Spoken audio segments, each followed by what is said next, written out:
თბილისის მერი რუსთაველის გამზირის რეაბილიტაცია სავარაუდოდ მალე დაიწყებს.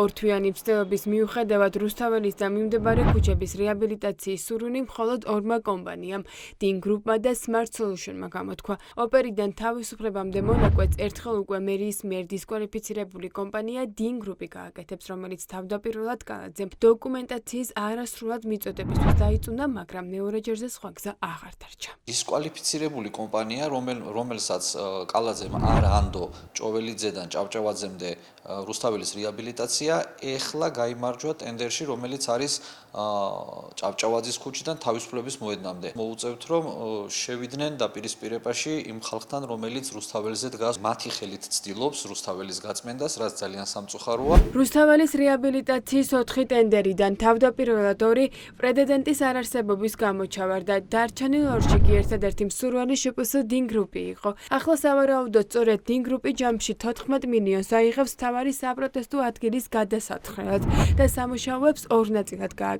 კომპანიის მეწინეები ქართულ ოცნებასთან დაკავშირებული პირები არიან. წილის ერთ-ერთი მფლობელი ვახტანგ გამაშუკელი ქართული ოცნების მსხვილი შემომწირველია. თბილისის მერიასთან ურთიერთობის პრინციპები ძალიან კარგად იციან კეთილსინდისიერმა კომპანიებმა და შეიძლება ესეც იწვევდეს კონკურენციის ნაკლებობას კონკრეტულ ტენდერებში, თუმცა ძირითადი პრინციპი და წესი ყველამ ძალიან კარგად იცის, ეს არის კორუფცია, რომლის მიხედვითაც თბილისის მერიას დიდი ალბათობით წინასწარ შერჩეული კომპანია. ჭოველიძიდან მეტრო რუსთაველამდე მონაკვეთსაც ქართულ ოცნებასთან დაახლოებული კომპანია გააკეთებს.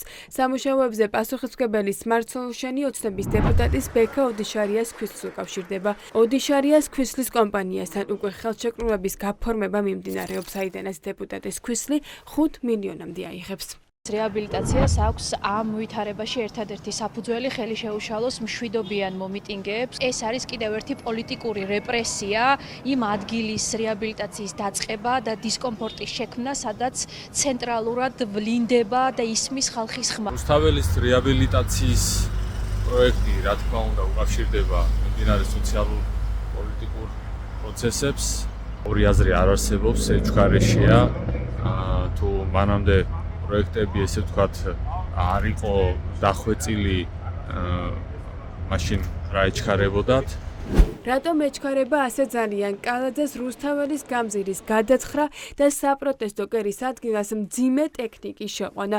ოპოზიციასაც და სამოქალაქო აქტივისტებსაც მხოლოდ ერთი პასუხი აქვთ, რომ შეუჩერებელი აქციების შეჩერება ახლა ოცნებამ გზების გადათხრით გადაწყვიტა, თუმცა ამ გეგმას არ უშინდებიან. ერთადერთი რაც შეიძლება რომ მოხდეს რუსთაველის ბლოკირებით არის ის, რომ ლოკაცია შეიცვლება პროტესტის, მაგრამ პროტესტი უწყვეტად გაგრძელდება, იმიტომ რომ ორ თვეზე მეტია ეს ადამიანები არ დაღლილან. ის რომ უცებ რუსთაველზე რეაბილიტაციის სამუშაოები მიმდინარეობს და ხოი და ხალხი აღარ გამოვა საერთოდ, იმიტომ რომ რუსთაველზე ეს ყველაფერი აღარ არის შესაძლებელი, ეს არის სისწრუნველი. აუცილებლად ადეკვატურად შევაფასებთ სიტუაციას და გადავწყვეტ იმას, თუ როგორ გავაგზავნოთ პროტესტი რუსთაველზე, იმიტომ რომ ეს აუცილებლად იქნება. ფორმა შეიძლება განსხვავებული იყოს, მაგრამ მე არ მჯერა, რომ მაინც ეს პროექტი განხორციელდება.